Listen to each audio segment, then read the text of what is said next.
très longtemps, en réalité, qu'on travaille sur la littérature taïwanaise. Il nous a semblé que maintenant que la littérature taïwanaise était un peu mieux connue, on pouvait essayer de présenter un travail un peu plus systématique, et donc une anthologie de la littérature taïwanaise, et les présenter de façon chronologique, qui remettent en perspective ces textes, à la fois dans la société taïwanaise, mais également dans l'histoire de la littérature taïwanaise. Le premier volume concerne la littérature de l'époque d'occupation ou de gouvernement japonais. Le deuxième est centré sur les années 50 et 60 jusqu'à l'apparition du modernisme. Le volume 3 est centré principalement sur les années 70, début des années 80, avec surtout la problématique de la littérature de terroir. Et le dernier volume concerne essentiellement la période post-loi martiale, premières années du XXIe siècle. Moi, c'est un L'idée peu... vient de toi. Moi, oui, mais moi, c'est très particulier. En réalité, j'ai découvert Taïwan avant de découvrir la Chine, parce que, mais c'était il y a très très longtemps, j'avais fait un livre sur les dissidents chinois.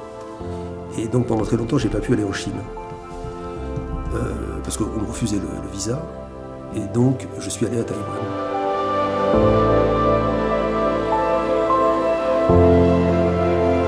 À l'époque, c'était très très loin du continent. C'était quand même quelque chose d'un peu particulier.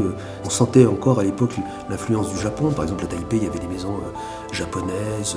On sentait aussi l'influence américaine. Enfin, en tout cas, c'était pas les mêmes Chinois que sur le continent, quoi. Je trouve que Taïwan a une histoire fascinante, je dirais romantique, mais pas dans le sens habituel, mais avec plein de choses extraordinaires. C'est des épisodes comme la révolte des Atayal à Musha en 1930, ensuite la grande migration de 1949. Enfin, il y a ce pays constamment ballotté entre les Japonais, ensuite les gens du continent. Bon.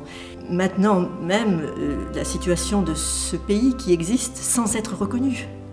Donc je pense que ces situations exceptionnelles doivent inspirer de grandes œuvres et ont effectivement inspiré de grandes œuvres.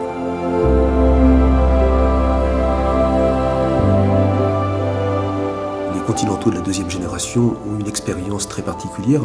Des gens comme Zhang Dachun, Zhu Tianwen, etc., qui ont vécu dans des villages de garnison en marge de la société taïwanaise traditionnelle, et puis d'autres auteurs du terroir, eux, ont une perspective qui est complètement différente. Ça participe aussi du charme de cette littérature. Il y a l'influence du taïwanais, même pour ceux qui n'écrivent pas en taïwanais, mais on sent une influence de certains mots spécifiquement taïwanais. Il y a une influence du japonais, qu'on ne voit pas toujours parce que c'est des caractères. Mais il y a des mots qui en fait sont plutôt des mots japonais, qui sont restés dans la langue. Il y a l'influence du classique, qui est encore nette chez certains écrivains, chez Zhu Tianwen, Zhu Tianxin.